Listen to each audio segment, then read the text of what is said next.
ঈদের দিন যেমন থাকবে আবহাওয়া। এবারের ঈদুল আজহায় সারা দেশেই ভ্যাপসা গরম বিরাজ করার প্রবল সম্ভাবনা রয়েছে। একই সঙ্গে রংপুর, ময়মনসিংহ, সিলেট এবং ঢাকা বিভাগের পূর্বাঞ্চলের জেলাগুলোতেও ঈদের দিন বৃষ্টিপাতের আশঙ্কা বেশি।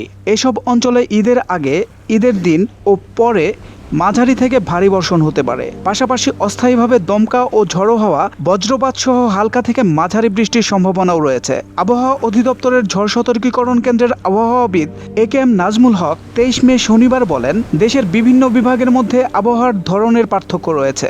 বর্তমানে রংপুর, ময়মনসিংহ, সিলেট এবং ঢাকা বিভাগের পূর্বাংশ, নরসিংদী, নারায়ণগঞ্জ, মানিকগঞ্জ, কিশোরগঞ্জ এলাকায় ঈদের সময় বৃষ্টির সম্ভাবনা তুমুলভাবে বেশি। তিনি বলেন, একই সময়ে রাজশাহী, খুলনা, বরিশাল এবং ঢাকা মহানগর সহ কেন্দ্রীয় অংশে বৃষ্টির সম্ভাবনা থাকলেও তা তুলনামূলক কম।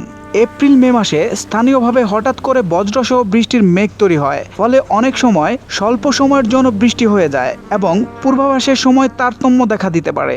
নাজমুল হক আরও জানান, রংপুর, ময়মনসিংহ ও সিলেটের পাশাপাশি উত্তর চট্টগ্রাম অঞ্চল, কুমিল্লা, নোয়াখালী ও ফেনী জেলাগুলোতেও ঈদের সময় বৃষ্টির সম্ভাবনা রয়েছে। তিনি বলেন, বর্তমানে দেশের বিভিন্ন স্থানে যে বৃষ্টি হচ্ছে তা সাধারণত ঝড়ো হাওয়া, দমকা বাতাস ও বজ্রপাত সহ হচ্ছে এবং এ ধরনের আবহাওয়া পরিস্থিতি অব্যাহত থাকতে পারে। এদিকে ঈদকে কেন্দ্র করে খুলনা বিভাগে হালকা থেকে মাঝারি তাপপ্রবাহ দেখা দিতে পারে। খুলনার বাইরে রাজশাহী বিভাগের কিছু এলাকায়, বিশেষ করে রাজশাহী, পাবনা ও ঈশ্বরদী অঞ্চলেও তাপপ্রবাহ থাকতে পারে। তবে তাপপ্রবাহ না থাকলেও সারা দেশে ভ্যাপসা গরম অনুভূত হবে এবং বর্ষা শুরু হওয়ার আগ পর্যন্ত, অর্থাৎ জুনের প্রথম সপ্তাহ পর্যন্ত এ অবস্থা থাকতে পারে।